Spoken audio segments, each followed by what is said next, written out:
Welcome to the OtherWorldsGG Community Cast. This is episode number 24. I am Table for Two, and joining me today are Mellified and Alien Pickle. How are you guys doing today? It is a fabulous day to It talk is. about video games. That's right. And today we're going to start a two-part episode of all the different news that came out of E3. Now, when we record this, we're recording this before Sony does its apparent big hoorah or whatever. But just so you know, it's not like we're trying to play favoritism, even though we do like to talk a lot about Microsoft. But the fact is Microsoft has a lot to talk about. And so Nintendo did their Nintendo Direct, and they came out with a lot of really good news. So we're probably going to spend the next couple hours, and we're going to split this up into two different episodes. So this is going to be episode number 24 and 25. So you'll have to wait a week to hear part two. But enjoy part one as we kind of get into this. What have you guys been up to before we really like jump down this? How you guys been? What have you guys been up to? I've been great. Just living life. I built a add-on for my Mister, which basically uses the Linux old school TTY serial output and pipes that into a USB that's connected to an Arduino that then is connected to like a little 3-inch OLED screen. So as you're playing games, it can use it sort of like a marquee to tell you, what system and what game is playing on the Mister. It's kind of a fun little add-on. So I put that together. I found a way to do it without having to solder anything, so I was kind of proud of myself for that. But then I updated the script that I helped write for the Mister, which basically acts like a screensaver and rotates through different games automatically, like an old arcade attract mode. Funnily enough, the script is called Super Attract Mode.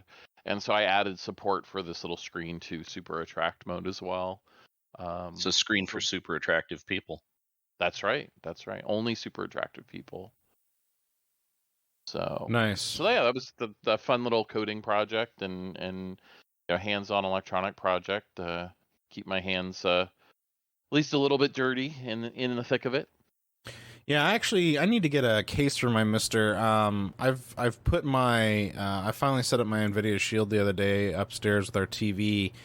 And got that all reconfigured back up because I do occasionally like just to chill out on the couch and play games, but I have most of my gaming stuff all in one space at my office. But you know what it's like. You just kind of want to like chill out on a couch and like kind of zone out for a day. So I've put that up there, but I need to get a case for my Mister, and I'm just gonna put it up there as well with my Shield, so I can have some of my Mister stuff up there with the arcades and whatnot. I have a question about that. So with the Mister, like, why do you need the Mister to put it next to the Shield when the Shield has all the emulators that the Mister does, even though the Mister can reconfigure itself to natively be the chip from the thing? Isn't the emulation pretty damn good anyway? So here's this is me, right? This is just Table for Two setup, okay?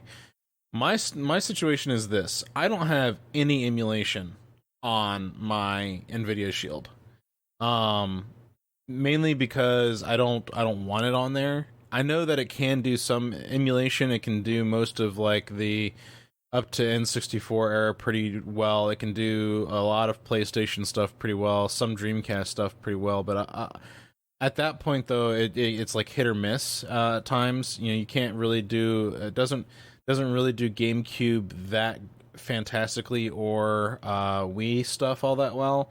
And so I just kind of, if I'm wanting to play something, if I want a more one-stop shop for a lot of the higher-end emulation stuff, I have all that on my PC that I then inject into Steam and Steam Link through the Shield to my TV, and it picks everything up natively there.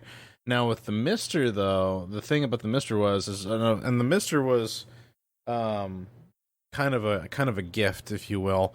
And so what I'm planning on doing with that is setting that up with next to my Shield for all of the arcade emulation stuff that I have there. The stuff that I'm not going to be playing day in and day out, or that I'm going to I don't need to keep like a like a running, Pac-Man, like whatever thing that I want to play Pac-Man at my computer or Pac-Man on my TV. Like if I want to go play Pac-Man, I'm gonna go play it upstairs on the Mister. Right. So like all the arcade stuff's gonna be there. A little bit more of the more retro-y stuff is probably gonna just live on the Mister. The stuff that that's the couch kind of like living room old school stuff is probably gonna live on there, and kind of the more modern retro, if you will, is gonna live on my PC, where then I will stream that out. So because like I'll probably play Legend of Zelda more on the go. Or I'll probably play, in multiple locations rather than just sitting in one location, if that makes any sense. So it's kind of like, what's the purpose, right? So that's my setup, but I could easily throw a lot of my N64 or a lot of my Super Nintendo and Sega stuff on the Mister and be fine. But it just lives at the Mister, and I can't play it anywhere else. And I could put save files out on my network, and I could set up all kinds of crazy stuff, but it just I get it. It's to each their own on like how they want to set it up. So that's how I've set mine up. So yeah, see the thing that I'm drawn to in emulation stuff, having had a few devices that were a pain in the ass, right? Like like everybody loves that RG 150, right? And it's running Open Dingix, right? And doesn't have like network support or whatever. So if you gotta put ROMs on it or install software, then you're having to like take the SD card out and put it in your PC and image that and whatever, and then stick it back in the device. And then, oh well, I don't have a terminal because I can't hook a keyboard to this thing. So, what do I do? Oh, I found out I can do like a terminal over USB, and it's just like, wow, what a pain in the ass for this like otherwise simple little device. But if I use my cell phone, it's easy, right? Because it's Android, and I just stick the emulator on it, open the emulator, point it at the ROMs folder, done. There's no bullshit beyond that. right. So I'm kind of to the point where it's just like I want it to just work. It should be like a toaster, right? Right. Well, and you bring up a good point, because like with the Mister, the nice thing about it is it does have a network attachment, right? So like you can plug it into your network and just do all of those kinds of things that you're talking about with the Mister. And I really do like the Mister. For my purposes being, because it's kind of like you, I have found that Steam Link works. The app for me just works really well. And I've actually started. I've made a commitment to finally play Skyrim. I don't want to like play like the first hour and then be done with it. I actually want to sit down and play through it. And the way that I've realized that I need to do that is I can't have any distractions. So what I've done is I've actually been playing, like, the reason why you guys haven't really been hearing a lot from me lately is because in the evenings I've been upstairs playing Skyrim on my TV and really enjoying the shit out of it. So and that's through my Shield. I couldn't do that through my Mister. So that's what, and I hate the idea of having all these multiple devices, but in this case I'm willing to accept the, like, I've got multiple devices, I just don't have to use them all the time. So I think if I can get away with just having the Shield and the Mister up there, I will be a happy person. So here's the thing about that whole Steam streaming thing, right? And you have an Oculus now. So yeah, can you actually do the Steam streaming stuff like straight to the Oculus? Like do they have a, because I know you can install Steam VR and then have virtual desktop on the Oculus stream the screen of the PC, right? So in Steam VR, you can actually like play games like you were in a giant movie theater essentially. So it's a big flat screen, like in a VR experience. And that's any game, VR or not. Right. Yeah. But the VR portion of things though, but like I could play my Oculus stuff upstairs. I just haven't had a chance to. But the nice thing about having the Shield up there though is like I can have Discord on my Shield, and so I can, like, if I wanted to, I could be on Discord on the Shield talking to you guys with like a Bluetooth headset while playing some game that's kind of like casual with you guys, like say like a Borderlands or something like that, like And then that way I don't have to be locked into just sitting at my desk playing games all the time. I can kick my feet up, you know. So. No, I totally get that. And with the way that the Steam Stream stuff works, because you can get it on Android, right? So Yeah. like I got my Samsung, like 10-inch tablet, and I could go anywhere in the house or the yard, right, and fire up a stream back to the PC. The only thing I don't dig about it is on the PC, it actually puts it on the screen and then streams it to the device. So Sure. like anybody that walks by my PC sees me playing this game or whatever. And I just feel like that's kind of a waste to render it to the screen and then capture the screen and then send it. It's kind of like, because it has to render it somehow. So essentially what I do is I just turn my monitor off, and then just like, if I'm not at my PC, I just leave my monitors off. Yeah, I'm just saying, I guess All I'm six. surprised that it doesn't have a virtual monitor that it's rendering internally. Well, It doesn't really need to put it anywhere. Maybe in the future it might be able to do that. Maybe in the future it can do that, because I know that they're doing some really crazy shit with Linux right now, where they do this thing called like Looking Glass and something else. Like there's a lot of really interesting things that they're doing with Linux to be able to do like Windows PC gaming on Linux. So there's a number of different like things that they're doing on that side that I would be interesting to translate to this side. But yeah, right. so think of the overhead. The overhead part, right, is like I have to display it on the screen, right? So I'm computing the image, and then I project the image onto the screen, and then I have another application piece that is grabbing that screen and then re-encoding it and then transmitting it, right? So if you skip the middleman and you say, okay, the screen that I'm sending to is actually the streaming component that goes to the other device. I think you're missing a really crucial piece. Is what's being shown on the screen is not any more or less of what the graphics card is going to have to do anyway. It's just showing it. You would rather it just not show it. Well, I guess, but I'm saying like it's putting it into like a display buffer, and then it's capturing the display buffer and transmitting that. But you have that like render and then capture and then re-encode. Instead of that, could you just have the actual screen device be the other device, and it's happening across the Wi-Fi as if it's a virtual monitor? I suspect like NVIDIA would need to do work to make a virtual render target that is the encoder, the H.265 encoder or something. Mm-hmm. I actually ran into this in a tangential way last night. I've been sort of migrating from a laptop back to a desktop that recently I fixed and have been starting to use. And in doing that, I wanted to set up Parsec, which is a streaming, remote desktop app that runs at 60 FPS, so that you can play games over it.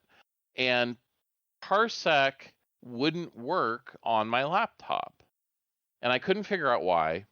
And I had updated my laptop, and I realized it shut down instead of restarting. So I went in and turned it on, and I had the laptop open so that I could see what it was doing. And I need to check Parsec. Let me try Parsec, and Parsec worked. And then I closed the lid of the laptop, so it was running, headless, and I couldn't connect with Parsec anymore. So Parsec couldn't even work if there wasn't an actual, monitor attached that the video card would that's strange, because I've been able to keep my laptop screen closed and like do remote sessions with it. So that's interesting that you ran into that problem. I didn't. I'm kind of confused about that. It sounds like a hardware difference to the laptop, like how it treats the screen. Yeah, it may be. But going back to the Mister, I think one way I like. There's two points. One is sort of what you said, Hunter, of no distractions, right? I love reading on my phone Kindle books. I especially love if I have the audiobook companion, I'm listening to the narration while reading, and it's highlighting the words as it goes. I find that really a fun experience. Reading on my phone kind of sucks, though, because I have other stuff popping up to say, hey, you got an email. Hey, so-and-so texted you. Hey, this came in Discord, whatever. So I find that I really like the Kindle e-ink book reader because I can just sit down and read what I want to read and I have no distractions. Playing on the Mister for me is a lot like that, where I can just sit and focus on the game and not have all the real life, or virtual distractions, I guess. Right. Yeah, I know, and that's exactly why I've been playing on my Shield lately, is because the only thing that pops up is a Steam notification that somebody else is playing another game, which I can totally turn that off. Other than that, I've got no other distractions while I'm up there, and it's been really nice. I've actually really been able to get into, because the thing with me in the past was like trying to get into Skyrim and like not really understanding what the hell's going on or what I'm doing. I'm totally invested at this point. Like I'm really into it, and so that's like something I'm planning on doing later on today. Is probably just going to go up there and like just plow a few more hours, into Skyrim. And I'm Makes actually, sense. Yeah. and I feel like that might actually be a good way for me to get, like into Fallout 4 and some of these other games that I've just been like I've loved but never really touched. And speaking of games that I've loved but never really touched, Final Fantasy VII Remake. So we've talked in the past, so we're going to get to the news, but we've talked in the past about how Sony's got a lot of their stuff slowly kind of inking their way into the PC market. We've seen that with the Kingdom Hearts games. We've seen that with Death Stranding and Horizon Zero Dawn. And now Final Fantasy VII Remake is showing a listing up in the Epic Game Store database tracker. I am fascinated by this. I did not think that this was going to be happening, but what do you guys think about that?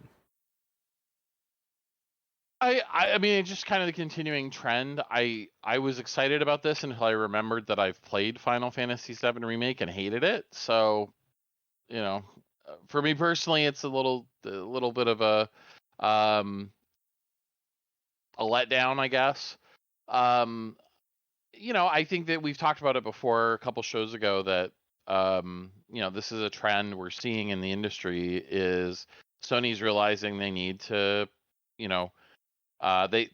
they need to put exclusives on PC to make back some money. This is a Square Enix game, and I'm sure they had some sort of timed exclusivity with Sony. Nobody is doing full exclusives with third parties anymore, it seems like, because I think it's just too expensive. There's too much money at stake. So yeah, I mean, we'll see if anything actually comes of this rumor. But it wouldn't surprise me. I mean, it really wouldn't surprise me that if it really is indeed coming, that we will get it, because just with everything else that's been going on, it just kind of makes sense. But I was a little I was also still a little surprised by it, because I was just like, Final Fantasy VII's always been this kind of like almost like a trademark PlayStation thing. Even though you can get it on PC now, you can buy it through Steam. But I was never a huge Final Fantasy VII fan. I really liked 8 a lot. I really liked 6 a lot, and 7 just didn't quite hit it for me like it did a lot of other people. So, well, I know one of the other aspects to the story is the way they found this was as a listing in the Epic Game Store. They also found reference to an Alan Wake remastered release, which is sort of interesting because that was actually, Alan Wake was an Xbox game, but it was made by Remedy, who's now owned by Sony. So. And didn't they talk about Alan Wake as actually part of the Control universe? Did they not confirm that? Yes. They did. Oh yeah, the DLC full on, has like Alan Wake in it, for a very brief period. And I did not play the DLC yet, so thanks, Mellified. Yeah. Yeah. But awesome. Yeah, I mean it's a little cameo basically, but it doesn't really spoil too much other than, oh my god, it happened. So so Hunter, how's your right arm? Are you feeling buff? Are you feeling good? Are you feeling limber? Wow, that's a bit of a personal. I'm married now, so I think we're good. Well, the reason I'm asking is because we finally have some more information about Panic's Playdate, which is a original Game Boy looking small handheld console with a giant crank on the side of it. Is that for fishing games? They're saying that they are going to have a variety of use cases. One of the things that they ported to this game, to this system, is Doom, and apparently to use the minigun, you have to turn the crank. Wow, it's like an organ grinder Oh simulator. my god. No thanks. This is an interesting console. Maybe not. It's weird because it's coming from Panic, who are best known, at least to me, as a Mac software developer.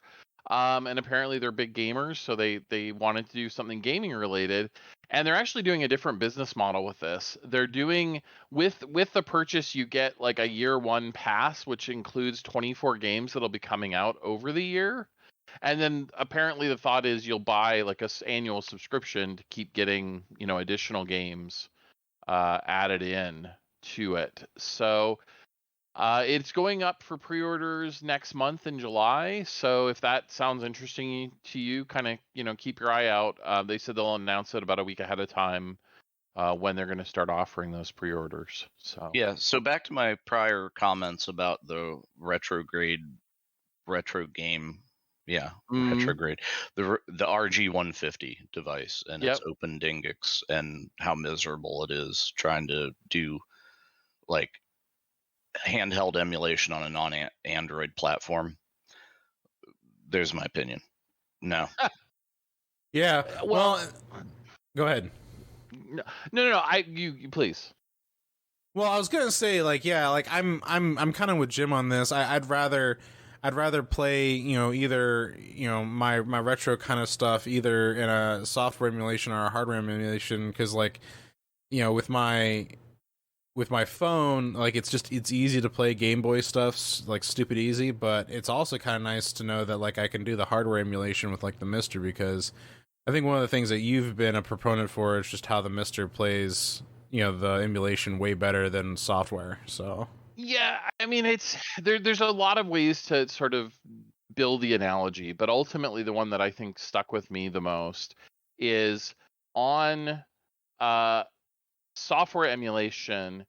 It's like a one man trying to play every instrument in the orchestra, and he's constantly running around doing all these different things. And it's not to say that he can't pull it off and play Beethoven's Ninth Symphony, but if one thing goes wrong, if he trips, everything kind of goes to hell in a handbasket, right?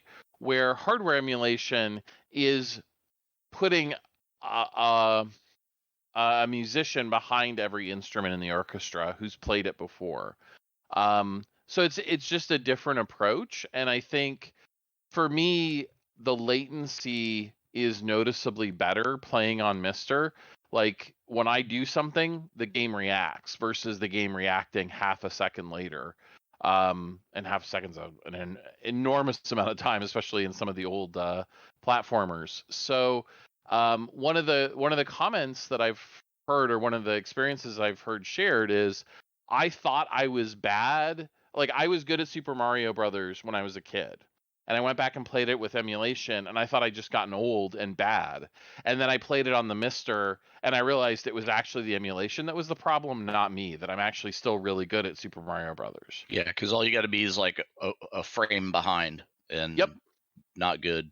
So there was a thing, it was one of the Tekken games, I think it was, where like the tournament stuff where they specifically used, I think it was like they avoided the PS3 because the PS3 was like a frame off or something. Yeah, the fighting game scene is definitely sensitive to this, because so much of the skill from the game comes from being able to time things down to the frame level. They're very picky about which hardware they use, and they generally try to have a standard machine, which typically has been the PS4 lately, unless you're going back to the really old retro games. All right, well, neat. So you mentioned you're playing Skyrim for the first real time, I guess, table for two. So yeah. Are you playing with the Got Talent mod? I'm currently not playing with any mods. I'm trying to vanilla my experience right now, just to try and see what that's like. Oh Well, my when God! you Wait till he beat, discovers mods. We'll never see him again. well, Well, once no, you I mean, finish Skyrim, I've played Skyrim before with mods, but like I've made this commitment to actually play through it. So I decided that I was going to play through it vanilla and just like go in. So okay, a couple of things. One, it's too bad you didn't play it on the Switch because the Switch version of Skyrim has the Master Sword and Shield in it, hidden at the top of one of the mountains. oh my god, It's also like 25 frames a second, so you probably dodged a bullet there, really. But when you do your mod playthrough, in about 6 months when you finish the base game, make sure you check out the Got Talent mod, which now has a progression system for bards. They added a bard class to Skyrim, and you can actually level up your bard and get new perks and things in the game. So, yeah, that's a thing. that's ridiculous. Well, Skyrim has to be one of the most modded games ever. And there's some amazing things that people have done with it. But Yeah. My advice is mainline the story quest. Do not do side quests. And then Well, as your second playthrough. As someone who has suffered through Elder Scrolls Online, where at every turn someone has literally a child was like, "Hey, can you help me?" and I was like, "All right, I'll give you a gold little homeless child." Like it was the weirdest thing. Like I'm just like, man, these Bethesda fools, man. Everywhere I turn, it's just like there's always some minor little quest to do something, and as someone who loves to complete things, my brain's going nuts. Like I have to complete the quests. Like I got to do the quests. So yeah. So Elder Scrolls Online hurts me that the quest log's only like 40 quests or 25 quests, because you literally are bumping into people everywhere that want you to fetch things. I would love nothing more than to fill up that quest queue with every single quest I come along. Yeah, seriously. Well, and I mean, in this day and age, like, why can't I have 100, 200 quests other than accessibility, I suppose. Am I a bad person because I only take side quests from hot chicks? I'm a bad person, maybe shallow, but yeah, that's pretty spectacular. Damn, Jim, that's it's actually that's really funny, bro. Well, it's like, elf girl in a hot tub. She's like, "Mister, can you spare a moment? I have a quest." For you? Yes. Oh dear. Well, Jim, I know you have not been a huge Battle Royale fan historically, but I love the movie. Oh my god, we need to talk about that movie sometime. Yeah, but so yes, we'll save that for the movie podcast. Well, there could be a whole episode of we watch the movie and then talk about all the games that have spawned from that movie. Yeah, But do go on. Well, the reason I bring it up is the most famous Battle Royale game at this point is probably Fortnite, and its season 7 event is a alien invasion. So you can now go and fight aliens in Fortnite. Be right back.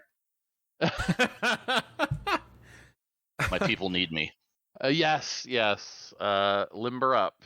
Can I fight for the aliens though? Because see, I don't like to be pigeonholed into like. Is this like a Tron thing where you fight for the users? Like what I'm. Oh dear. Yeah. I'm so sad, right? Because I'm a Tronny, right? And is that a bad thing to? Oh, yeah. Boy, that's borderline. Anyway, so I have my metal Tron poster.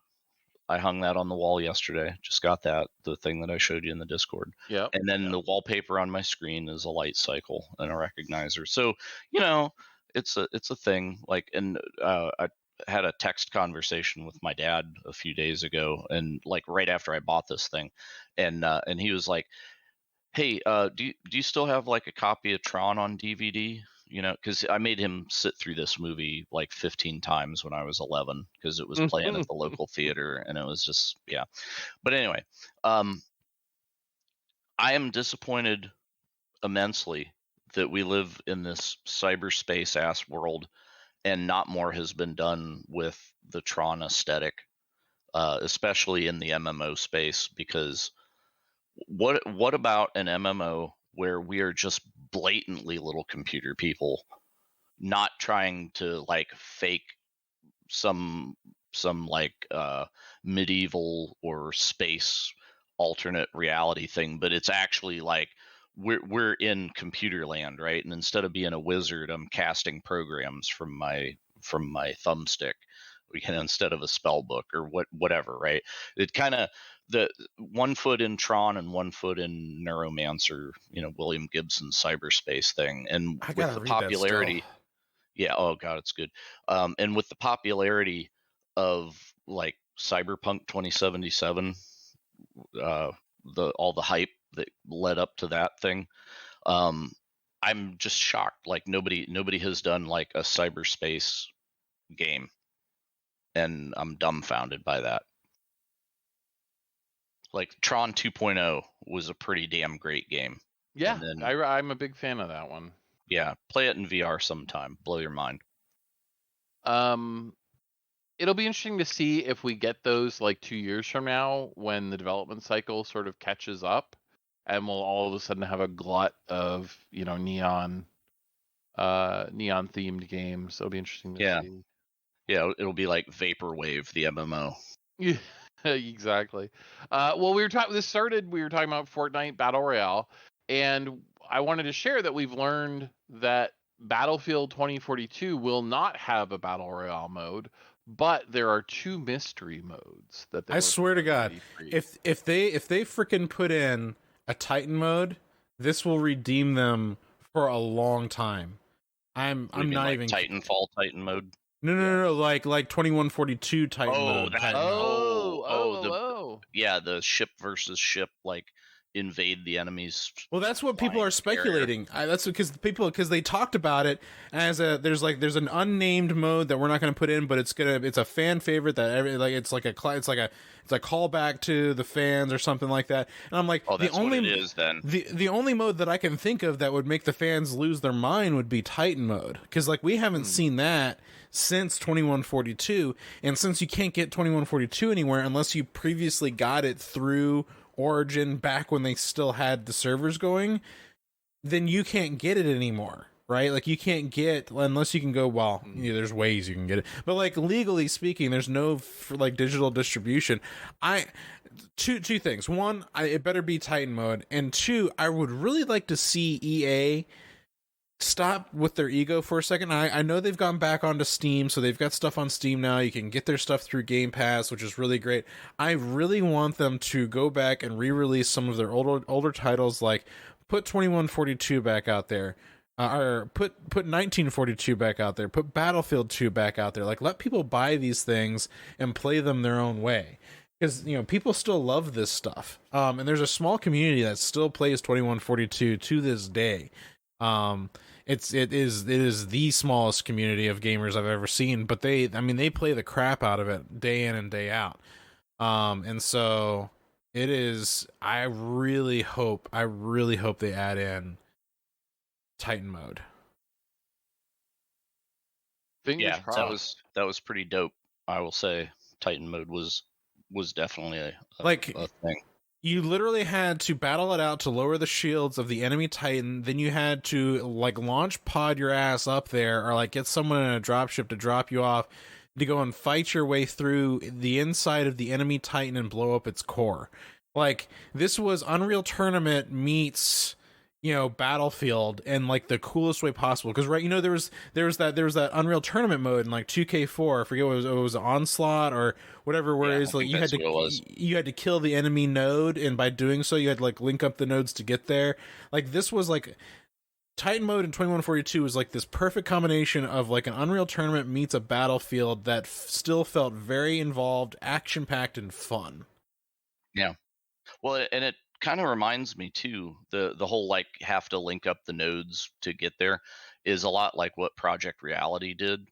And then if you play Squad, the new military shooter that's basically Project Reality mod for Battlefield, they did it kind of the same way. So imagine there's a string of capture points across the map, right?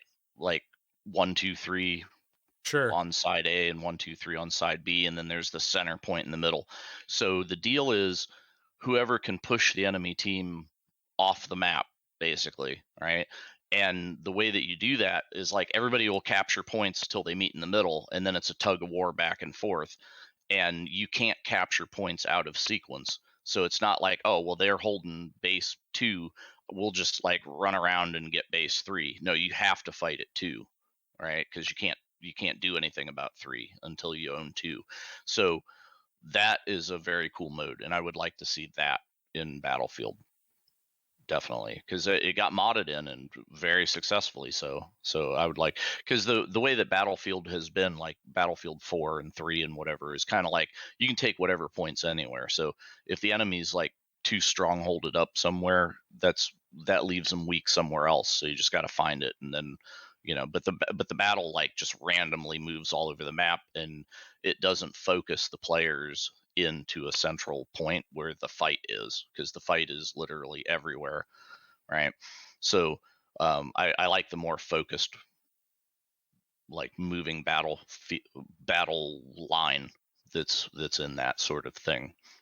But also the other great thing that they did was back in Bad Company 2, where they brought in that rush mode thing, where you are pushing the map back and forth, right? Yeah, and they had that. They had that in the following Battlefields too. So like in Battlefield 3 and 4 and stuff like that. So yeah.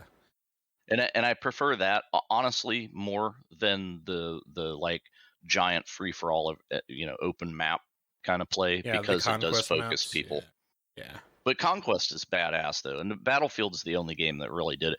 But if you play the like Call of Duty from 2019, was it, like, what do we call that, Modern Warfare remade thing?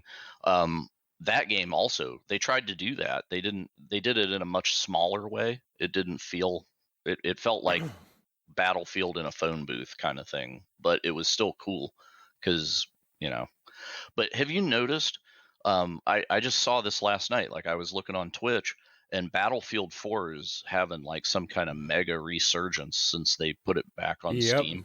Yep. Yeah, it's crazy, dude, because like finally now, once EA put their stuff on Steam, I feel like there was that dearth, right? There was like the whole people wanted to try and maintain so much control over a thing. And so like, Microsoft kind of abandoned the PC. EA pulled their stuff off of Steam. People were pulling off of Steam to try and do their own thing. And now we've seen this huge like 180 of like a resurgence of like, let's like give the PC players room. Like, let's let them have some fun again, because like a lot of people, they interact, like Steam has gotten to the point where, and it's funny, like I used to love Steam. I used to be like all about Steam groups and Steam forums and Steam chat. Like I hardly use Steam other than to like launch and play games. I don't do any of that other stuff anymore. I don't even use it to launch games anymore. Well, I mean, like, I still purchase games through there, and like, some, you still have to have Steam running to launch some of your games though. So like, right, but I go to Play Night and I pull it from Play Night, and Play Night just sends the command over to Steam, and away I go. Right, I don't interact with the Steam client very much, is my point. Like that was my point, is like, I don't really interact with it either. But yet EA and all these folks in Microsoft have realized that they need to put their stuff on to Steam, and it's garnered so much attention. Like Halo on Steam, who would have thunk? There it is. But yeah. Anyway, as we move right along, I was really excited about the Among Us news that we got that came out, because I do enjoy Among Us, but I feel like it was starting to get a little stagnant. But the mods have been actually doing wonders for this game. There's some really interesting mods that are out there. One of my favorite one is the proximity chat mod, where like, when you can get it working right, as you're like talking to somebody, you like walk away, and then like, you can hear them like leave the room. Which is really cool how they've done all of that. But Among Us is officially getting a hide and seek mode installed, some new roles, and they are upping the player count to 15 people in a server, which is awesome because I felt like sometimes these rounds can go by so quickly, or you can just get some person who's really good at just like murdering everybody. So to see an increase in player count, game modes, and stuff like that, I'm glad to see that they are continuing to iterate and improve the Among Us platform. Yeah, it'll be interesting to see where it goes. I feel like they've put more into a $5 game that's been free several times than I think we have any right to expect a developer to do. So New Koch Media is kind of a smaller publisher, although they've bought up a few developers over the years. They now own Starbreeze Studios, who most recently famous for Payday. Payday 2 has done very, very well for them. And we got news that Payday 3 is in development, although very early on, and that there will be a new Painkiller game. Do either of you guys remember Painkiller? Yes. Yeah, wow, that's been a minute. There's only been like 50 different editions of Painkiller that I know, have come out. yeah. It's crazy, but interesting idea. Like, hey, let's make Doom with a grappling hook gun that can yank enemies. Okay. Yeah. Well, and just the frenetic action and fast-paced shooting. I feel like that came out in a time when there wasn't anything else on the market like it. And I'm not there's a lot of things on the market like that now. Most of them from both the Wolfenstein and Doom series, but it'll be interesting to see how that plays out.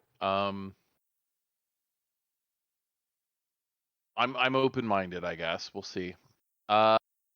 We also got news about World War Z is getting an expansion called Aftermath with new melee weapons crossplay for the first time, which is really nice, and a first-person mode. World War Z, a lot of people kind of poo-pooed it, I feel like, because it had a somewhat grindy progression system, admittedly, but the actual gameplay, the moment-to-moment gameplay was a lot of fun, and it was a great co-op experience, especially when you had like a zombie horde attacking all at once, and the four of you are just trying to hold on as long as possible. I really had some good times with it. Did either of you guys try World War Z much?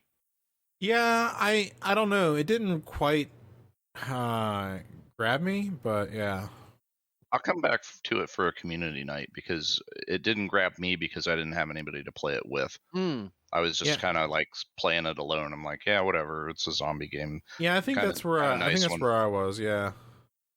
I think where it shines is definitely co-op. So yeah, that'd be a good one for community night. And it was free on Epic a while back. So and that it's would on be... Game Pass, is it not? I know Zombie Army is, but I don't know if World War Z is. It might have gone off. It was on at one point, but it might have left. So, this one I put on for Jim and me because anytime anybody says stylish mech RPG, I something gets excited inside of me, in my pants. Get that tingle. I get that tingle. World War Z is still on Game Pass, by the way. Oh, good. Okay, thank you for checking. This is an indie tactical mech RPG. It has kind of a comic book aesthetic. You have to go do odd jobs and build up your mech to get better parts, and then you go into one-on-one battles. It looks interesting. I it's kind of a different take on the mech genre. Certainly, the comic book style appeals to the Robotech fan in me from back in the day. So, what's the name of this? Wolf Stride. Okay, Googling furiously. It's a little hard to tell what the actual gameplay combat looks like from the trailer. I think is my one concern. So it could be good, it could be cheeseball, but it has potential. It looks interesting. So we'll see how it goes. At any rate, we have another year of Assassin's Creed Valhalla content to look forward to. I might be the only one who's looking forward to it, although I haven't played any of the DLC for Valhalla. After I beat the game, I was kind of ready for a break. I put, I think, over 200 hours into Odyssey, which is probably one of my all-time favorite games, but Valhalla didn't quite get there for me. Do either of you guys play Valhalla at all? I've played it some, but I've got like general Assassin's Creed burnout because they're the same game, just in different environments, kind of. I have unfortunately not done a lot of Assassin's Creed games. I have most of them, but yeah. Yeah. Certainly the new trilogy, Origins, Odyssey, and now Valhalla, are a very different style of game than the previous titles. They're much less focused on stealth, murdering, than more of an open world adventure style. But they're talking about a lot of free content with Valhalla as part of this second year of DLC. So that's always nice to see. Was there something about Assassin's Creed, like some side game where they brought like characters from different Assassin's Creed games into a single game or something? It was like, hey, let's just have fun with this virtual persona thing. Like I can wear any one of these heroes in this new game or something.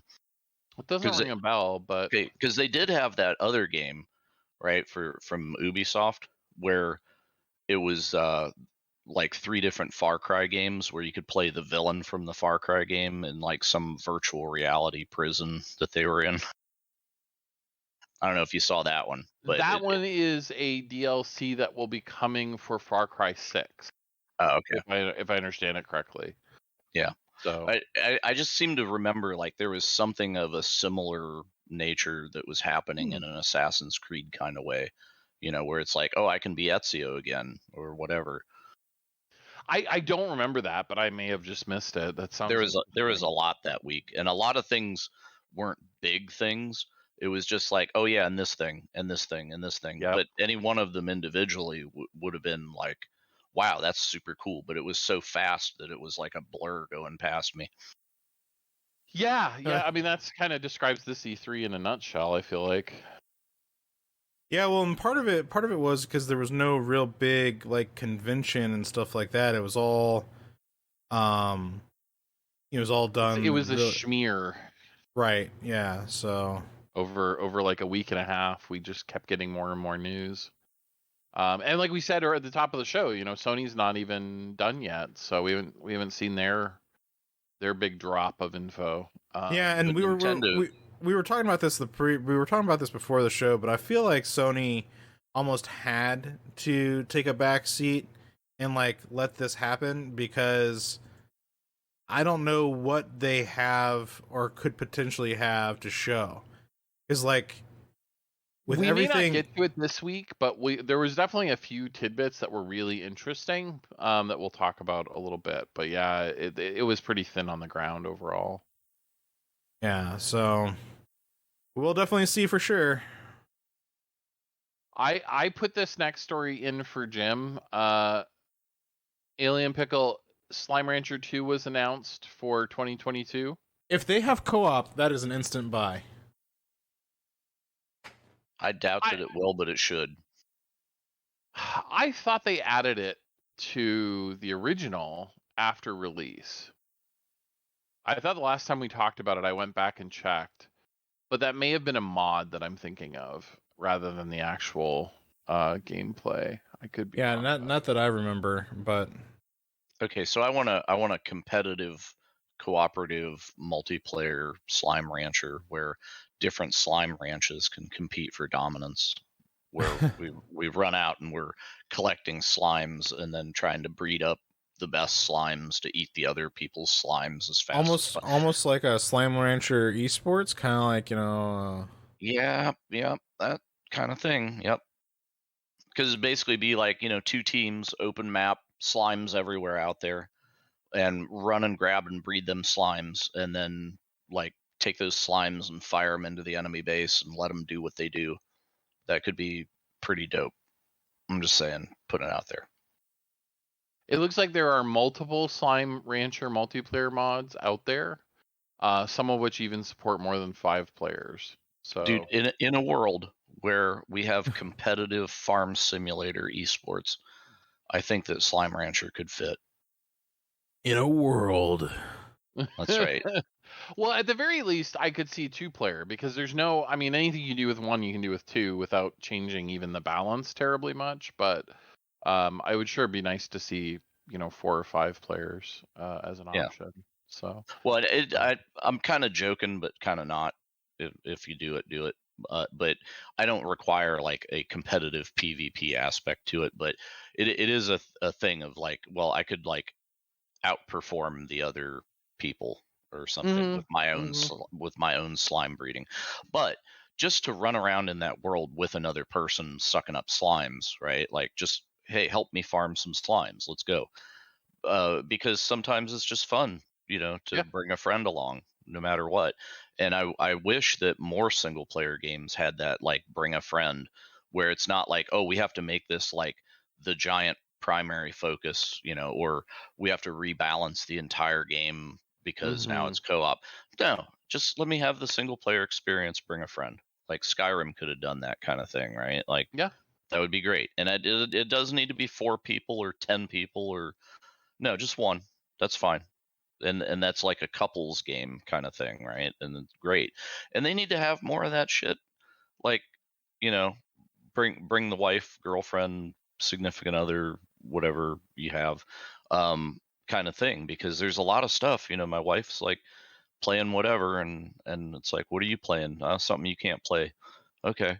But that's why we like gravitate into Minecraft. We've been playing on the OtherWorlds Minecraft server for like a week now, and it's because we can get in there and screw around together, and it's kind of like, hey.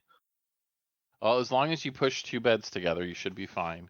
Screwing around, but I mean, I agree with you. Yeah. I think any game you should just be able to have 2-player, because like I said, you don't even have to change the balance. I know it'll be easier, and that's okay. Like, let me just do it. Knack, weirdly, it was a very hard arcade platformer for the PlayStation 4. It was one of the launch titles. But one of the coolest things it had, and they didn't even really talk about it, was you could pick up the second controller and you became like Super Knack. You were like invincible, you could respawn, and you could have the player 1 warp to you. So it was the perfect dad and kid game type of thing for me to play with my kids when they were younger, because I could help them along. Because I was like, I could play the more powerful version, and yeah, it made the game easier, and that's okay. Like, we don't all have to be super duper superstars. Yeah, so write this down, like, show topic, dad and kid games. And it's Father's Day weekend. We should have done it now, but E3. So whatever. Yes. Well, E3 stomped all over it. We can set people up for next year. Yes. All right. Well, Hunter, did you have anything else? Yes. Did you have anything else on Slime Rancher, or do you want to go to our next story? No, I just, like I said, if they somehow manage to put in like a co-op into Slime Rancher 2, I think that would be an instant sell. I think a lot of people would buy that for the co-op alone, because the game's just fun. Like, and I feel like it's kind of like what game was it? That was kind of like that farming sim kind of 2D. What am I thinking of that they eventually added co-op into? Stardew Valley. Yes. So I feel like if they were to add in like the co-op experience like they did with Stardew Valley, I think they've got something really good there. So, but we can move on. As a matter of fact, I'm not so sure I'm really interested in this next game. I've been kind of well, and the reason being is, and that's not to say that these are good games or whatever, they just don't really appeal to me because I'm kind of done with like the superhero thing. Like I've been watching a whole slew of like superheroes are bad lately kind of shows. And I've no seriously, I've been on that kick. I've watched Invincible. I just finished watching season 2 of The Boys. There was the whole Jupiter's Legacy, which got canceled on Netflix, only for them to do. Apparently, they're going to do like an anthology of that universe. So, like the next show they're going to do is an animated version of the villains from that same universe, which is weird. I come to find out, weird way to go with it, but okay. Yeah, and like the actors had no say in it, and so they're all kind of pissed about it. But like, and rightfully so, I think. And the show was okay. It was mediocre at best, but I enjoyed it. But I've been on this kick of like, not all the, because every time you look at this Marvel stuff, like they try to, in some of the Marvel things, talk about like moral, like conversations on stuff. But man, straight up in like The Boys, like superheroes are assholes and they murder almost more than they save. And so it's like, it's pretty weird. And so because I've kind of gotten tired of like all this Marvel stuff, and especially considering just how like convoluted it's gotten, and like the lore just doesn't make sense anymore. It's like a Chappelle thing. It's like he murders but he saves. Right, exactly. Yeah, exactly. And great bit, by the way. But Marvel's Guardians of the Galaxy will have no DLC or microtransactions. Well, that's good news.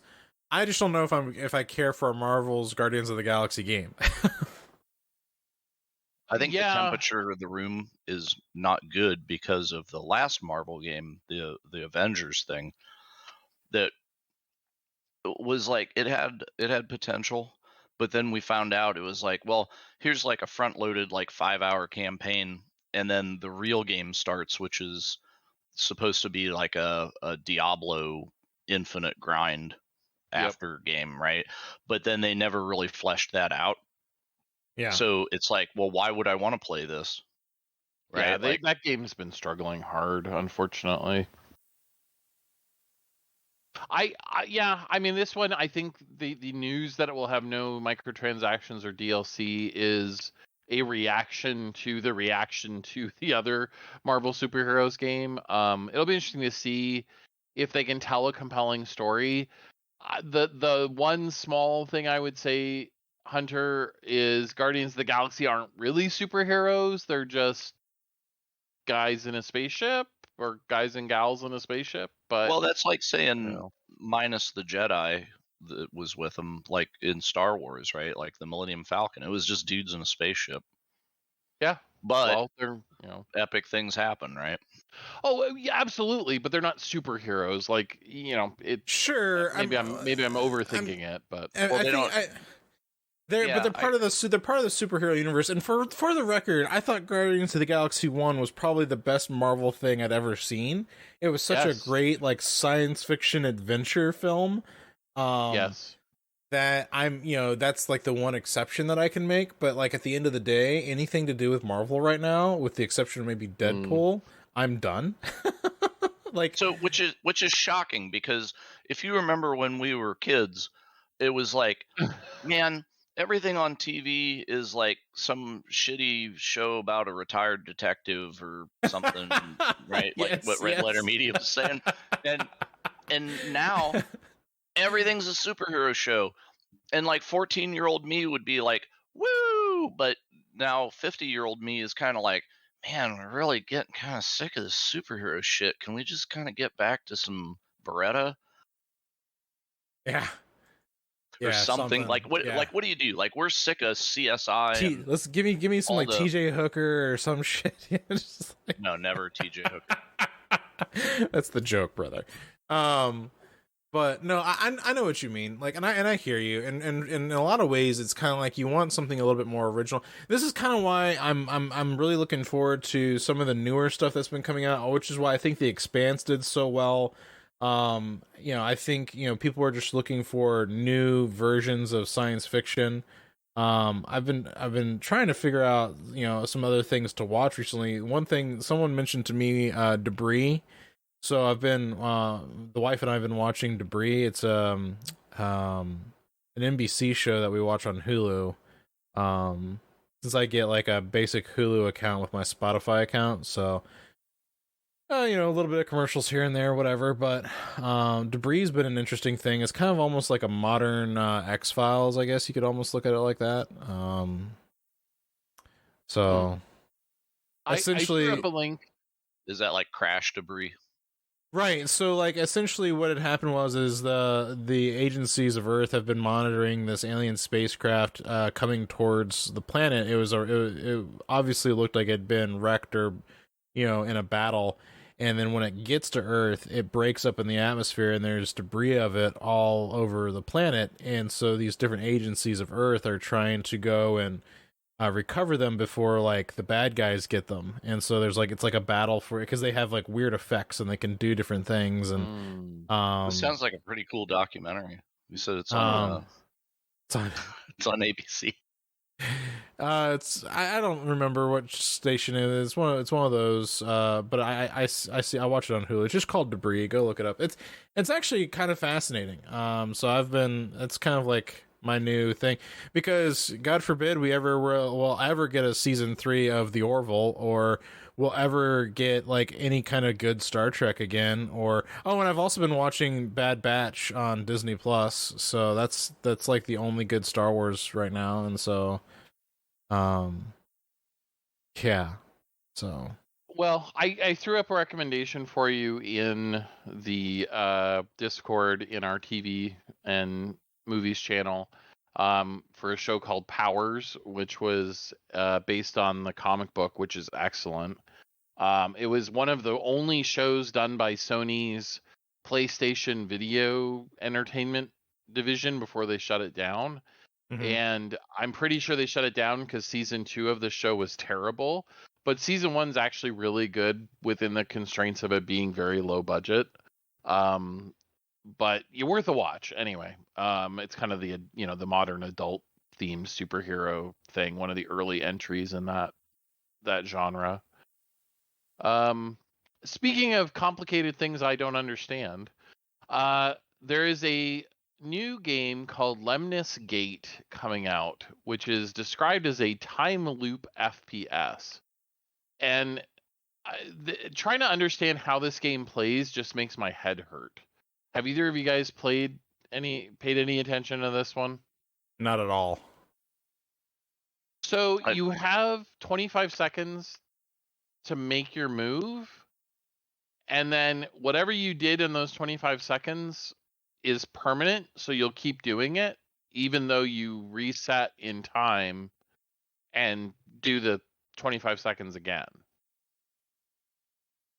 So basically, every 30 seconds, you're leaving a clone in the world that just keeps repeating whatever action you did in that window. Yes. Okay, so that kind of reminds me of Time Squad or whatever the heck that it was, a 2D pixel art side scroller game, and it was a similar aesthetic to that, or mechanic or whatever, where you would play through the level as your dude, and then if you got killed, you could get another hero and play through the level alongside of your previous run and fix whatever happened to that guy, right? Like kill the guy that killed him, and then switch characters back to the guy that got killed just before he got killed.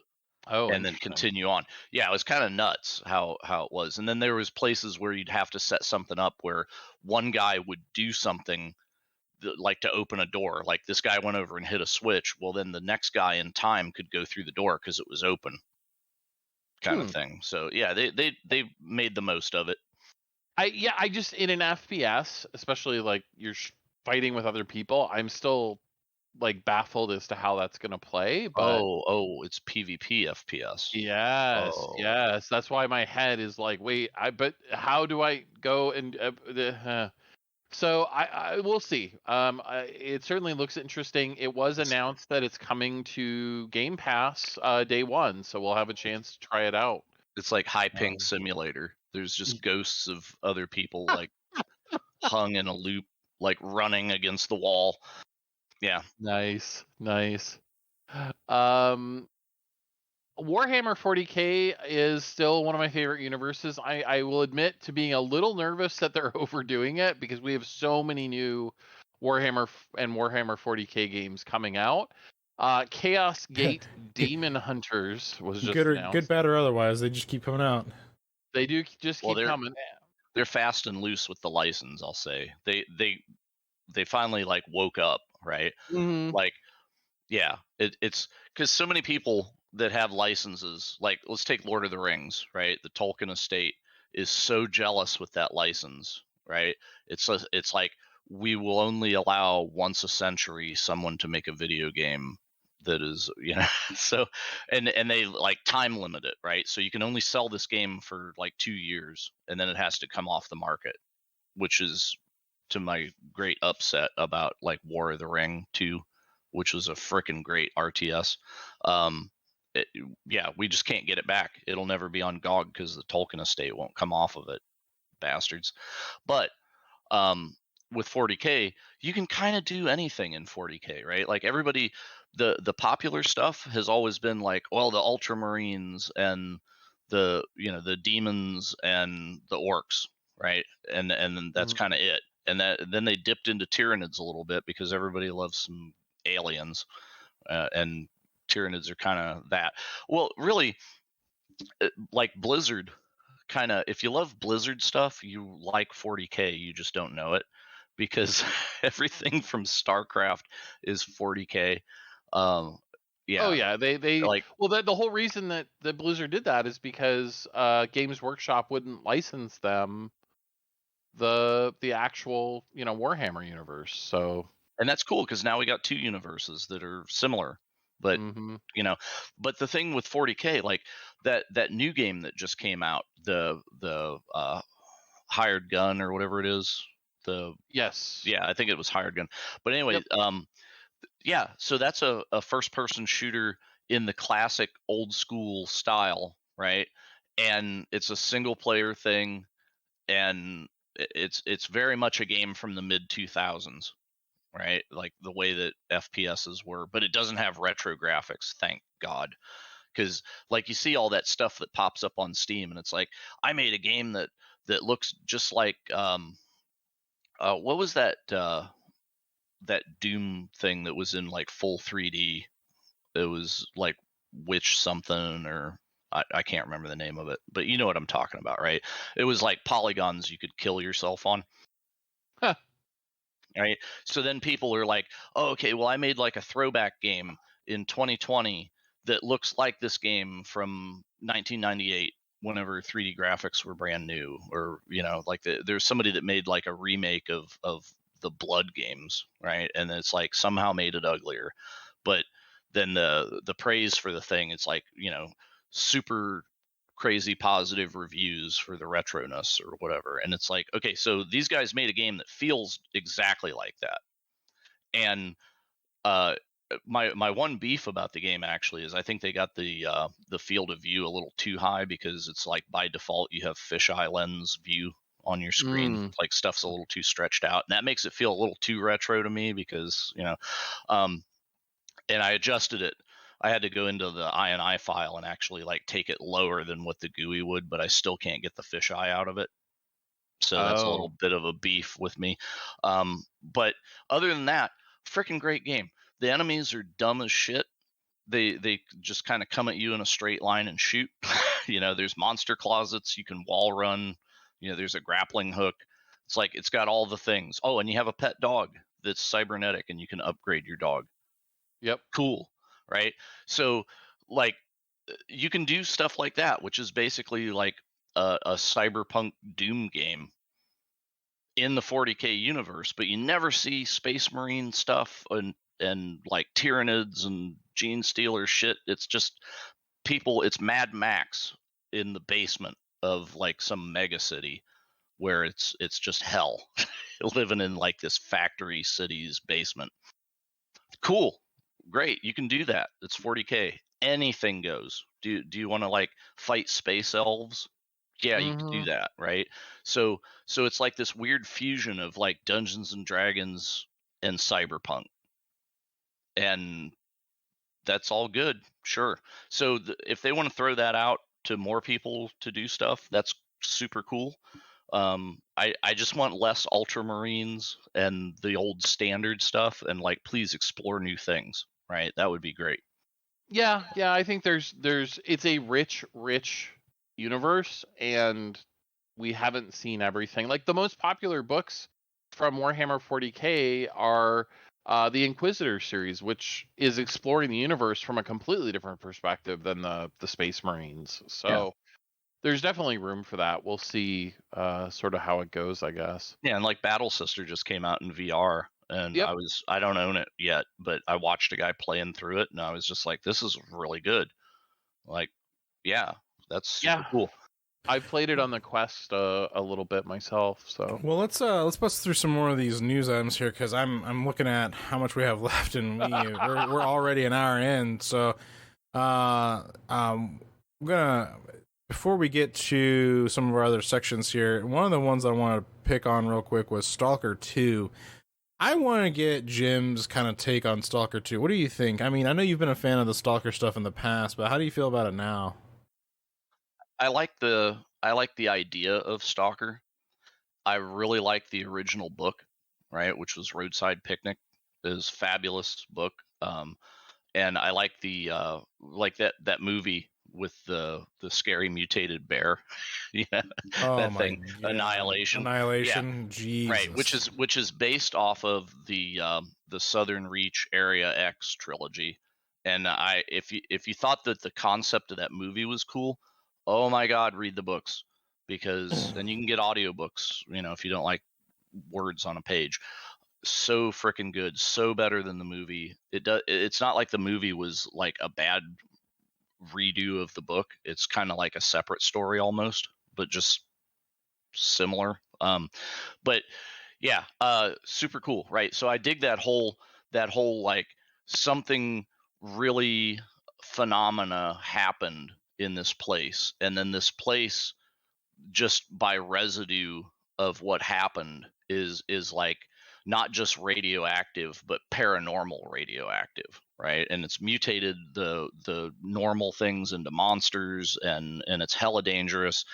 And there's other humans here that are probably not nice people, because we're competing, for territory and what loot we can get out of here. So it's a cool, like, dungeon crawl in the woods, because you don't have to be in hallways, right, kind of thing. So but it brings up kind of an interesting thing about that whole aesthetic, though, is because it's set in like a post-disaster abandoned Soviet thing, right? So the whole Chernobyl area. And then whenever you look, because we were talking about like the battle royale stuff before, when you look at like PUBG and Call of Duty Warzone, and I can't think of anything but Fortnite that isn't. So you look at all these games, and they seem to all be set in that same place under a different name, without the mutation stuff and the anomalies. It's just like, anytime, if some super villain decided, like, we need to have like an actual real life battle royale where we drop 100 convicts out of a plane, right, and the one that survives gets to go free, without fail, it would be set in some abandoned Russian, like, town somewhere that looks like nobody's lived there for 50 years, and all the paint's peeling off the walls, right? Like, I don't get it with that. And DayZ as well, right? Same place. So I don't understand why it's always Russia with these things, because the original battle royale was Japan. So but yeah, I don't know. So Stalker 2, more of that. That's cool. It looked like Stalker 1 fixed. Stalker's problem has always been that it's been just jank and it looks like they smoothed it out, right? And that's like also why I like the Metro games, right? Which reminds me, I need to play more Metro 3, because that's, finally with Metro 3 they got to the outside world, right? And it's like linear open world thing, but we're traveling the countryside in a train now. and so you get to see the world, and you're not just in the subway or like the city above the subway kind of thing. But it's yeah, I like the idea, right? What they actually do with the game, I don't know. Like, is it going to be a reboot of the first one, or like told same time period, told from a different perspective, like a different main character? I'm not sure what they're going to do with it. My one great hope for it, as we said before, is I want bring a friend co-op, because if you do that, you got an instant sale. If you don't, I take it or leave it. So because I would love to bring like you two guys along. This would basically be like, let's play Fallout 76 on our own private server, right? I want that so a better bad. thing. Oh my gosh. And not just that, Yeah. like, here, pay for like an instance private server. I'm talking about like a persistent private server. Like, let's go. Yeah, exactly. And that would be cool. Like, we could have our own little stalker story of the three of us discovering and being murdered by this world. That's great. Yeah. Yeah, I mean, that's the kind of memories like people need to build together in these experiences, where like years later you can talk about, like, oh man, remember when we played through Stalker 2 in co-op? Badass. Like, we should go back to that someday. Not a lot of experiences that are like that. It's like, we can talk about MMO stuff, like, hey, remember we did that raid, whatever, but it's there's not enough of these like small scale co-op things that aren't MMO. It's just like bring friends kind of thing that then you have stories with, right? Because it's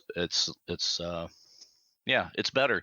Like, I could tell you all about like my adventures in Skyrim, and you can relate because you're playing Skyrim, but I wasn't there, so that's what it is. So please Stalker 2, do it. Yeah. I'm looking forward to it. I think it'd be good. I know that I've seen some coverage of it online, so I'm kind of excited about it. The other one that I thought was an interesting note here too was Rainbow Six Extraction.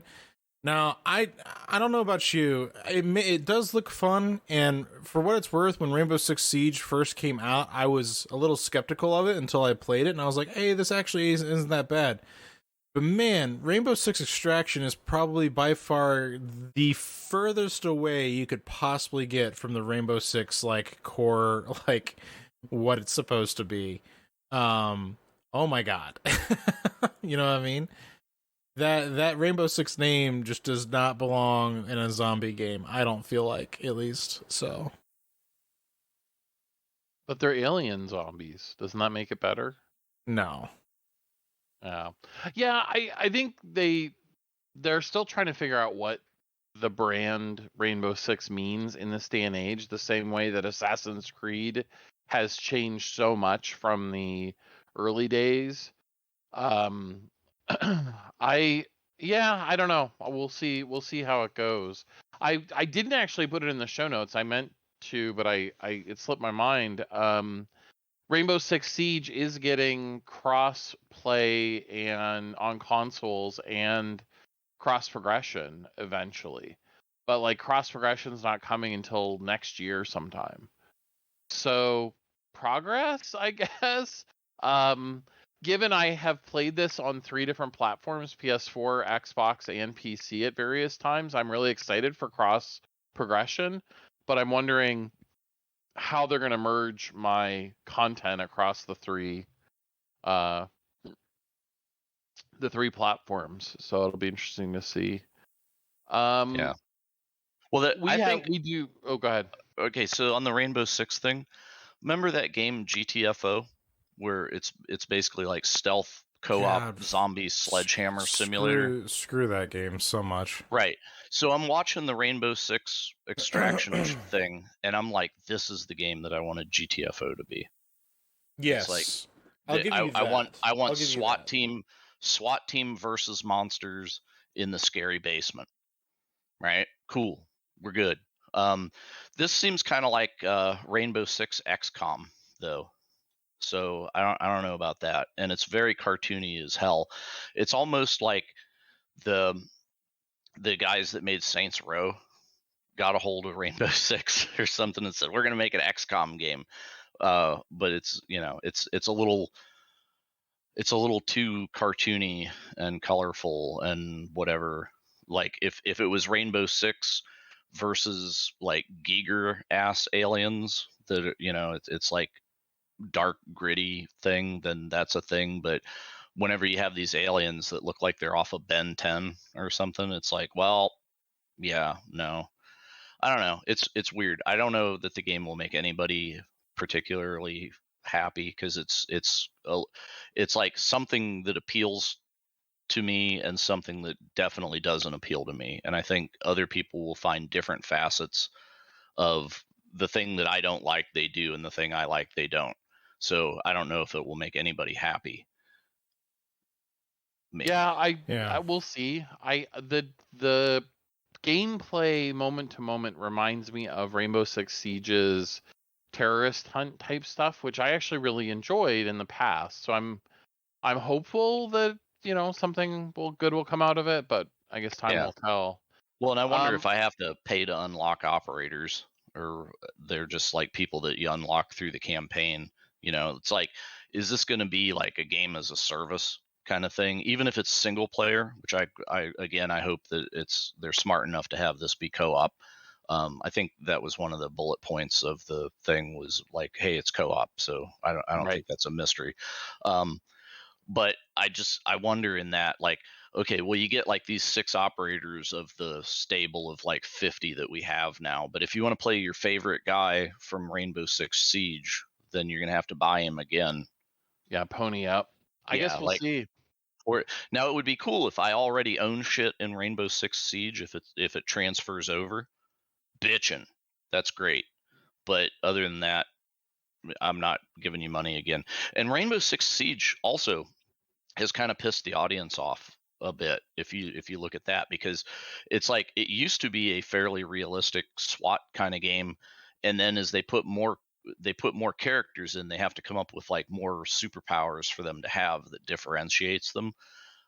Okay, that's cool. They get gadgets and stuff. Yeah, well, that's what I was referring to. It's just like the game kind of kept getting further and further away, and at this point, like, if they were to, like, the only way that this could get even further away is if they take it like Rainbow Six, like, to the moon or something like that. No, dude, at Christmas they put out the Christmas levels.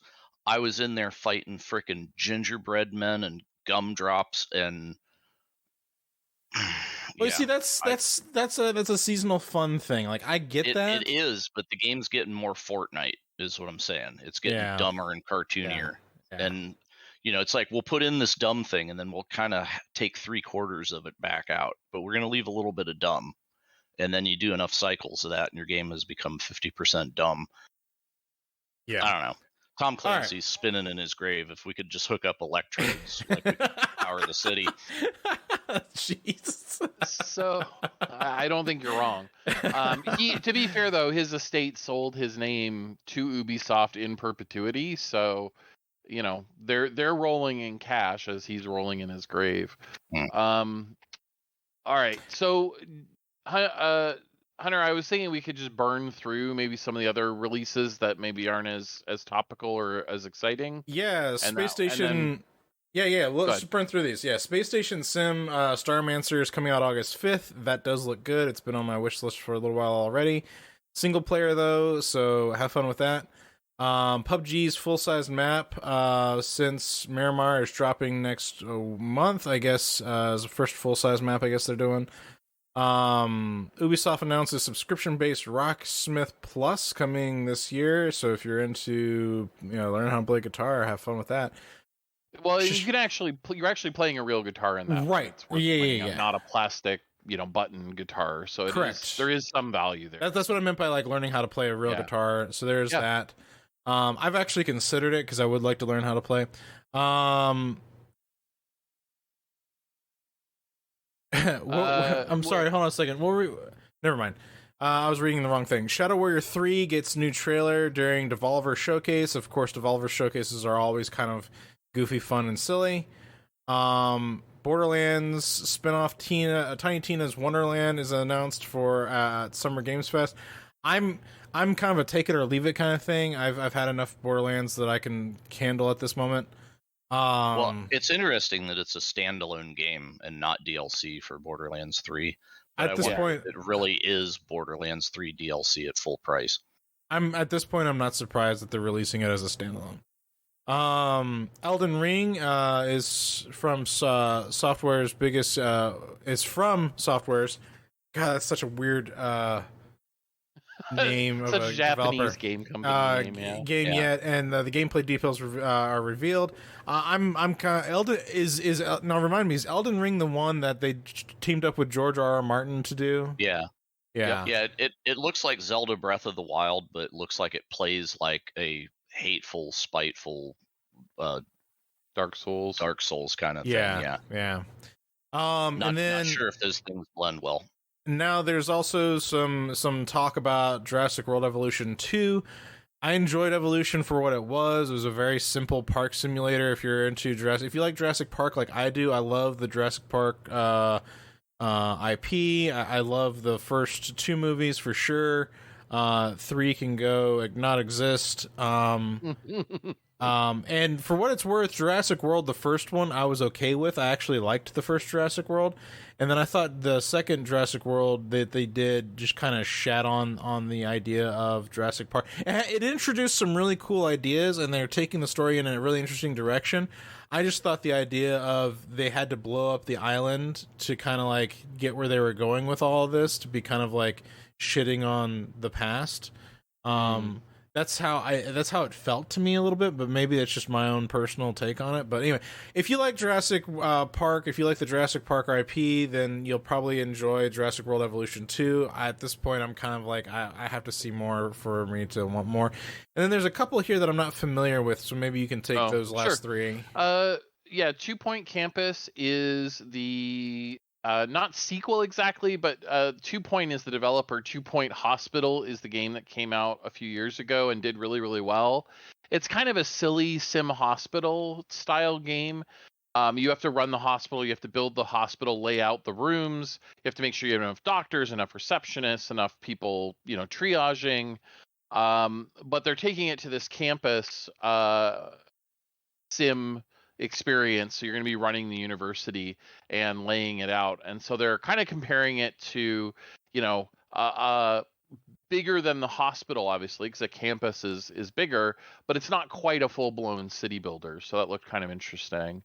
The Taito Egret 2 Mini, this is one of the classic Taito arcade systems, the Egret 2, and they're doing a mini version of it.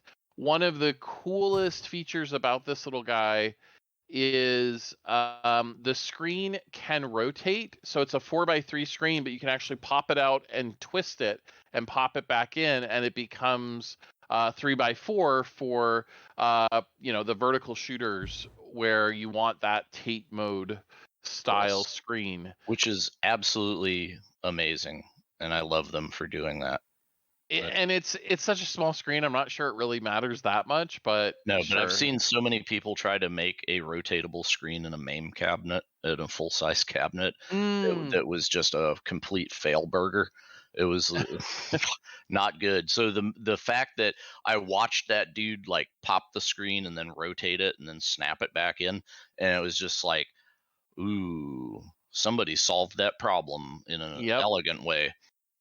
Yeah, it looks neat. There's a couple other things it does that are sort of novel. It has an SD card slot built in for add-ons, so you can buy more games. If you buy my own, not officially, no. Fail. Okay, we'll so see people mod it with a Raspberry Pi on day one. Here it comes. We'll see. Yeah, I wouldn't be surprised. It has like a little joystick and controller built in, but it also has standalone ones that you plug in that are USB, and one of those has a mini trackball on it and a mini spinner. So for games that use those control styles, you actually have the right controls. That includes Arkanoid and Arkanoid Returns, for example. And you get those games if you buy the trackball controller. It kind of comes as a bundle, and those are on an SD card. So it is available from Amazon Japan. This is a Japanese only release, at least right now. Previously, the Sega Astro City Mini was released by Limited Run Games after it came out in Japan, so there's at least a chance that we could see a US release. But this thing is not cheap. It is, for the complete set, coming in at about $400 US plus shipping, and at least right now Amazon's listing the shipping as $200, although I think that's probably inflated because they don't quite know what the packaging looks like. So if you're into the mini consoles, this is certainly one to keep an eye on.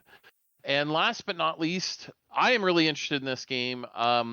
It is by the guys who did Greedfall Spider. They're sort of the king of like the Eurojank RPG, and Greedfall had its fair share of Eurojank to be sure. That lip sync, though. The lip sync? Yeah, that was the thing in that game. I don't remember. Oh that no, at wait. all. Yeah, it was Greedfall. That was the like colonial era D&D thing, right? It was kind of like Witcher, but not. Yeah, dude. Oh, the lip sync in that game, bad, like way bad. Like it was like the person on the screen was having a different conversation than the words coming out of their face. It was compared to like how bad the face animations were in Mass Effect Andromeda when it first shipped. But other than that, yeah, the game was pretty okay. But it was jarring trying to watch conversations, and there were a lot of. Yeah, there were certainly a lot of conversations. I guess I kind of mentally wrote it off as they're not speaking English, so whatever. But yeah. They've got a new game coming out. It is set in a dystopian Paris in 1789, so during the French Revolution, and everybody's robots. So, it's certainly interesting. I loved the unique setting that Greedfall had. We've played medieval fantasy RPGs time and time and time and time again. So taking it to this colonial era really was an interesting twist on the usual formula, and it allowed them to do some fun things. So setting a RPG in revolutionary France has some potential for me. We'll see if they can pull it off, but that's why I had that one on the list for sure. So it's kind of like Dishonored with robots. Yeah. Nice. Dude, I love the setting of Dishonored. Like, I want more of that in any form. Make an RPG. Do what you want. All right. Well, we're gonna keep trucking right along through some of these, and then we'll branch off into our next episode. So, under technology, there's some pretty interesting things going on. I'm not sure if I like them, but they are interesting for sure.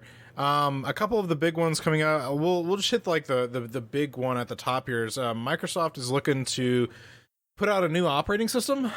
So they've noted that Windows 10's end of life is in 2025, which is weird considering they said that Windows 10 was the last iteration of Windows last Windows that they would just keep upgrading it and then improving upon that kind of. So there's an interesting story to that.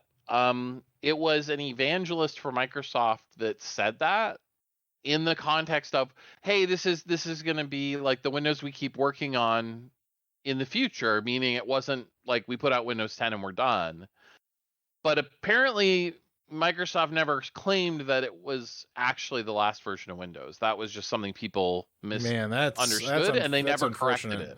Well, the reason that people misunderstood it is because OS 10 on the Mac has been OS 10 on the Mac for up until recently, though. But yeah. Well, they're not up to 11 now. They are. They are really. Yeah. Yep. Oh my God, that's why. Because Microsoft had to follow them to 11. That's it. Got to turn it up to 11, bro. Well, look at the screenshots. It looks like a freaking iPad. I hate it. It does. Yeah, so we'll see what comes out of it. Of course, you're gonna have people like Stardock who are probably gonna come out with some cool apps to like ease your suffering as you transition into it. But whatever, that's happening. But as per usual, they're not killing Windows 10 until 2025, so you still have like 4 more years with Windows 10. So there is a build that leaked. Please don't install it. Like, even if it works, it's probably got spyware and stuff in it from the pirates who stole it from Microsoft. Yes. And Don't if touch it does work, it'll probably crash a lot because it's a Yeah. beta. So And when Microsoft ships it, please don't install it because it will have spyware from Microsoft in it.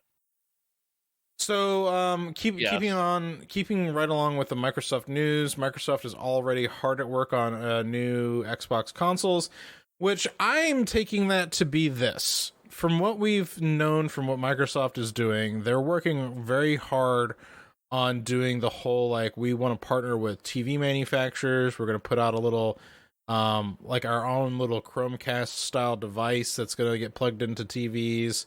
We want you to be able to play your games on like any and every device through the cloud. So I know that they might be coming out with maybe a new Xbox at some point, but the way I understand it is they're getting less and less on like this very serious hardcore hardware, and they're going to try and focus on branching out into other categories as well. So I'm curious. I really am looking forward to trying out the cloud streaming through the web browser. I'd really like to try that on my PC. I'd really like to try that on my console because they're going to be bringing that to the consoles to where I can cloud stream to my console. So I'd really like to try and see that technology in application because I think it's going to go a long way. I am so frustrated without not having a way to stream my Series X to my Windows 10 machine. I really want Microsoft to ship that, and I'm trying to be patient, waiting for it. Yeah, and well, for what it's worth, I gave up on my my One X because I can do that with my One X, but I've had more of a reliable connection just using my Elgato. So I just use my Elgato and call it a day. You know, the part of the reason that I'm looking for that is because with HDMI 2.1 and 120 hertz, I can't put it through a capture card without dropping down to 60 frames. And so, you poor man. I know, like a peasant, like an animal. Oh my gosh! So I want to see what they're going to do for the streaming, if they're going to limit that to 30 or 60 frames, or actually support, all the way up to 120. I'm skeptical that they'll do 120, but we'll see. And for what it's worth, I get it. Like I get where you're coming from, and I get why. Like they've got the technology, or they had the technology there. Why did they turn it back off for the series? I don't know. I'd love for them to turn it back on. Hell, if they were to ship like a Roku app to let me stream my Xbox from like downstairs up to my Roku TV, that'd be really cool. But we'll see later in the next show. There is a story about the new streaming stick that Microsoft announced at E3, so we will be talking about that. Yeah, there's just a few other things with Microsoft that I do want to touch on because I do plan on getting a Series X at some point and putting my One X upstairs. So if I could stream my Series X to my One X, I know that sounds stupid, and I wouldn't do it, but it'd be cool if I could. They are talking about an xCloud app on Xbox One, so at least you'll be able to do xCloud onto your Xbox One. Which, especially if you have an original, like old school Xbox One, that would be a godsend. Well, yes, that machine's a terrible piece of crap. So, yeah. I'm not a fan of that particular revision of the Xbox.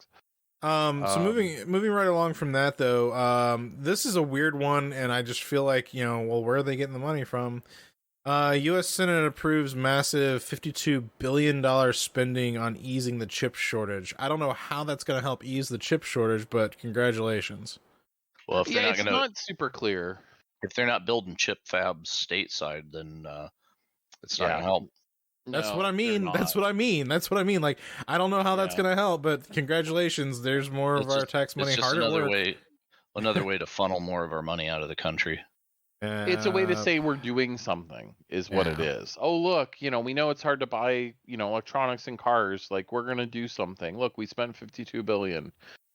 Well, how did that help? Well, but we spent $52 billion. It's to fix it. It's fine. Yeah, it's obnoxious. 100 terabyte hard drives could be possible thanks to graphene. That's pretty cool. I didn't realize that it was that challenging to get that high on capacity. I just thought it was more iterations on like compression and like the technology. Eventually we would get there, but I guess graphene's going to make that possible. At some point, the magnetic section of the platter that you're writing becomes so small that you get into quantum physics, which behaves completely differently than normal physics. So Which is why they I know call it that. quantum physics. Yes. So I know that has caused problems for shrinking down, hard drive stuff in the past. We're already using helium inside the drives. We're already doing all these other crazy things. So, I guess graphene's the next big thing. Eurocom releases a fully upgradable Rocket Lake laptop, but there's a caveat. And the funny thing about this is, so this is a fully upgradable laptop, so you can upgrade like almost everything in this laptop. But the joke is, if you already buy like the highest end version of that they have, you're not going to be upgrading that. you're already there. Sorry. Yep.